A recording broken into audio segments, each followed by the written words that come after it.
बनेगी। 1000 गोदान का फल देती है आमल की एकादशी। हरे कृष्णा, राधे राधे दोस्तों, स्वागत है आप सबका एक बार फिर से मेरे चैनल गुरु अमृत कहानियाँ पर। भगवान श्री कृष्ण कहते हैं, हे अर्जुन सुनो, मैं आपको एक प्रसंग सुनाता हूँ। मानधाता ऋषि बोले कि हे वशिष्ठ जी, यदि आप मुझ पर कृपा करें तो किसी ऐसी व्रत की कथा कहिए जिससे मेरा कल्याण हो जाए। तब महर्षि वशिष्ठ बोले कि हे राजन, सब व्रतों से उत्तम और अंत में मोक्ष देने वाले आमल की एकादशी के व्रत का मैं वर्णन करता हूँ। यह एकादशी फाल्गुन माह के शुक्ल पक्ष में होती है। इस व्रत के करने से समस्त पाप नष्ट हो जाते हैं। इस व्रत का फल 1000 गोदान के फल के बराबर होता है। अब मैं आपसे एक पौराणिक कथा कहता हूँ, आप ध्यान पूर्वक सुनिए।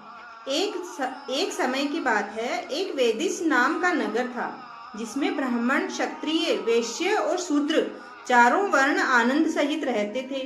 उस नगर में सदैव वेद ध्वनि गूंजा करती थी तथा पापी, दुराचारी तथा नास्तिक उस नगर में कोई नहीं था।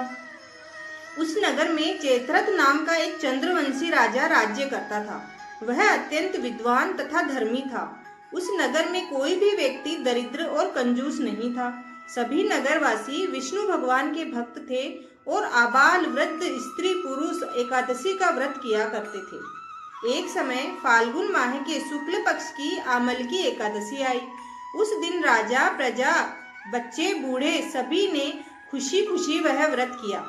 राजा अपनी प्रजा के साथ मंदिर में जाकर पूर्ण कुंभ स्थापित करके धूप, दीप, नैवेद्य, पंचरत्न आदि से धात्री का पूजन करने लगे और इस प्रकार उनकी आराधना करने लगे। हे धात्री, तुम ब्रह्म स्वरूप हो, तुम ब्रह्मा जी द्वारा उत्पन्न हुए हो और समस्त पापों का नाश करने वाले हो। तुमको नमस्कार है। अब तुम मेरा अर्घ्य स्वीकार करो। तुम श्री रामचंद्र जी द्वारा सम्मानित हो। मैं आपको प्रार्थना करता हूँ, अतः आप मेरे समस्त पापों का नाश करो। इस मंदिर में सब ने रात्रि को जागरण किया है।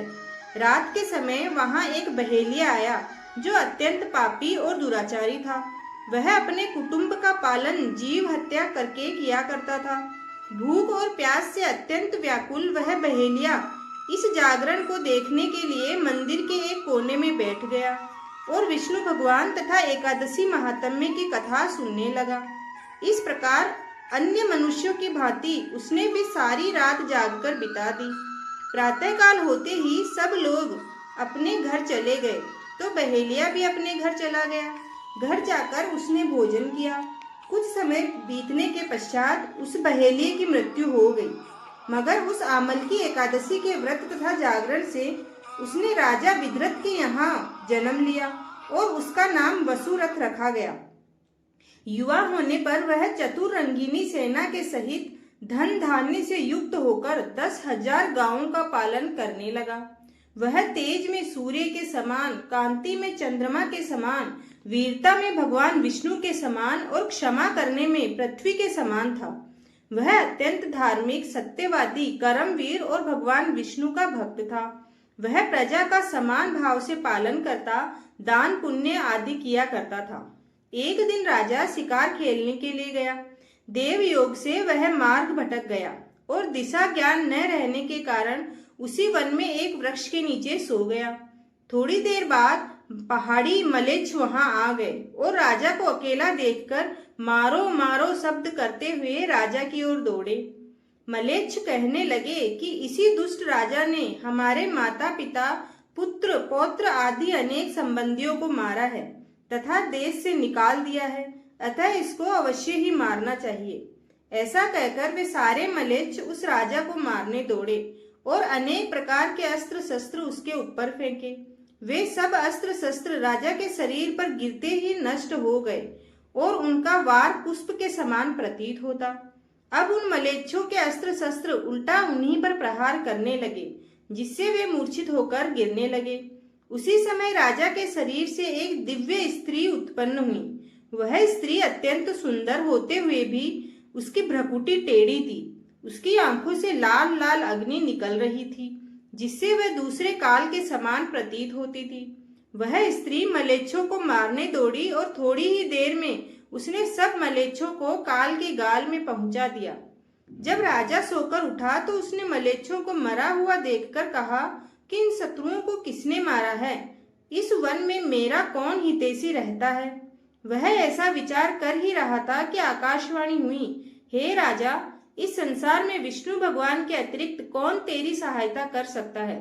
इस आकाशवाणी को सुनकर राजा अपने राज्य में आ गया और सुखपूर्वक राज्य करने लगा। महर्षि वशिष्ठ बोले कि हे राजन, यह अमल की एकादशी के व्रत का प्रभाव था। जो मनुष्य इस अमल की एकादशी का व्रत करते हैं वे प्रत्येक कार्य में सफल होते हैं और अंत में विष्णु लोक को जाते हैं। भक्तों, आमल की एकादशी के व्रत का बहुत अधिक महत्व होता है। लोग अपनी मन की कोई भी इच्छा की पूर्ति चाहता है तो वह अमल की एकादशी का व्रत अवश्य करता है। सभी इस व्रत के प्रभाव से परिचित होते हैं क्योंकि आमल की एकादशी फाल्गुन माह में आने वाली एकादशी होती है और इसके व्रत के प्रभाव से लोग अपनी बड़ी बड़ी मनोवांछित इच्छाएं पूरी कर लेते हैं। भक्तों, आइए जानते हैं आमल की एकादशी के दिन क्या काम करें और क्या काम नहीं करना चाहिए। आमल की एकादशी के दिन काले रंग के कपड़े भूलकर भी नहीं पहने। इस दिन कोई भी मांगलिक काम नहीं करना चाहिए। इस दिन श्री हरि को पूजा में चावल नहीं चढ़ाने चाहिए और न ही खुद चावल खाना चाहिए। इस दिन तुलसी में जल नहीं चढ़ाना चाहिए और इस दिन भोग में तुलसी का पत्ता अवश्य रखें। इस दिन किसी का अपमान भूल कर भी ना करें और ना ही मांस मंदिरा का सेवन करें। इस दिन प्याज, लहसुन और मसूर की दाल खाने से बचना चाहिए और इस दिन सलजम, गोभी और पालक भी नहीं खाना चाहिए। इस दिन मीठे पान का सेवन नहीं करना चाहिए। भक्तों, ये थी कि हमें आमल की एकादशी के दिन क्या काम करें। अब क्या काम करने चाहिए वह देखिए। इस दिन आंवले के पेड़ की पूजा करनी चाहिए। इस दिन भगवान विष्णु की पूजा करनी चाहिए। इस दिन आंवले के पेड़ पर मोली अवश्य बांधें और मोली बांधकर अपने मन की इच्छा आंवले के पेड़ के नीचे कहें। इस दिन आंवले के पेड़ की 7 बार परिक्रमा करनी चाहिए और घी का दिया अवश्य जलाना चाहिए। आमल की एकादशी को रंग भरी एकादशी के नाम से भी जाना जाता है। यह व्रत फाल्गुन महीने के शुक्ल पक्ष की एकादशी को रखा जाता है।